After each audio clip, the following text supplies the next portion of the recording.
লজ্জায় মরে যায়, আমি মরে যাই। ভালো চাষ করে সিংহাসন থেকে নেমে পর বলছি। বাড়ি এই সিংহাসন থেকে তুমি আমাকে নেমে যেতে বলছো কেন? কিসের জন্য এই সিংহাসন থেকে আমি নেমে যাব? তোমার আগে এই প্রাসাদে আমি এসেছি, তাছাড়া তোমার যে এই সিংহাসনের অধিকার আমার বেশি। এই প্রাসাদে তুই আগে এসেছিস? আমি আগে এসেছি। তুই জানিস তোকে কেন এনেছি? কেন? আমার একজন দাসীর প্রয়োজন ছিল, তাই তো তোকে বিবাহ করে এনেছে। আর আমাকে এনেছে এর একটা ফটো লিখে দে। বিশ্বাস করছি ভালো চাষ করে সিংহাসন থেকে নেমে পর। এটা আমার স্বামী সিংহাসন, কিছুতেই আমি এখান থেকে নামবো না। নামবি না? না, নামবো না। নামবি না? সোজা আঙ্গুলে যদি গিয়ে ওঠে বাধা করতে হয়। নেমে পর, নেমে পর।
আমার ভুল হয়ে গিয়েছে, তুমি আমাকে ক্ষমা করে দাও।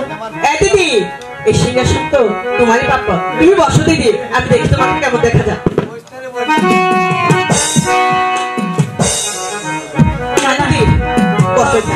ওটা তোমার সিংহাসন, ওখানে আমি বসবো না।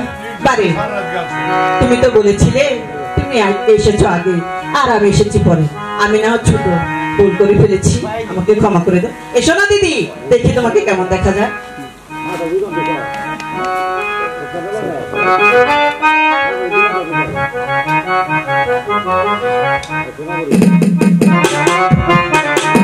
বাহ, খুব সুন্দর দেখা যাচ্ছে।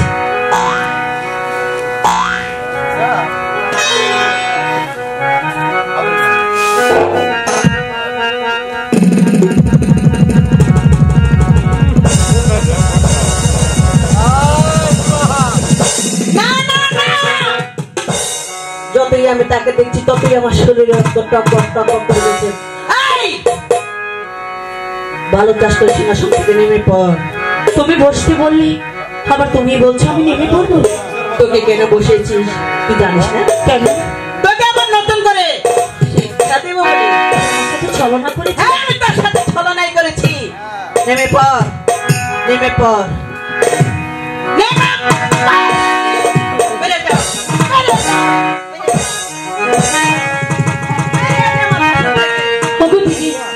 এটা আমার স্বামীর প্রাসাদ, এখান থেকে তুমি আমাকে তাড়িয়ে দিও না। এই প্রাসাদে কত দাস দাসী থাকে, প্রাসাদের এক কোনোই তুমি আমাকে দাসী করে রেখে দাও। ও তুই তাহলে আমার দাসীর কাজ করবি? তুমি যা বলবে আমি সব কাজ তোমার করব। বেশ, এদিকে আয়, দেখি তুই কেমন আমার দাসীর কাজ করতে পারিস।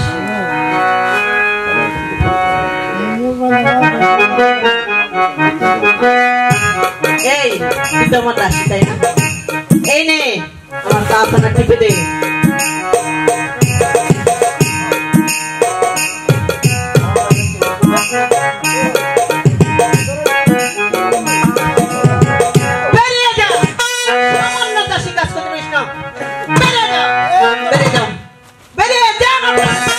চলে যাচ্ছি, তুমি যাবার বলে একটি কথা আমি তোমাকে বলে যাচ্ছি। যেভাবে আঘাতের পর আঘাত তুমি আমাকে করলে, এমন একদিন আসবে চোখের জলে নদী বয়ে দিলে ভুল তুমি কোনোদিন খুঁজে পাবে না। কোনোদিন ভুল 10 মণ বিয়ে করবে না, আর রাধা কোনোদিন নাচবে না। দাসীকে পাঠিয়ে দে।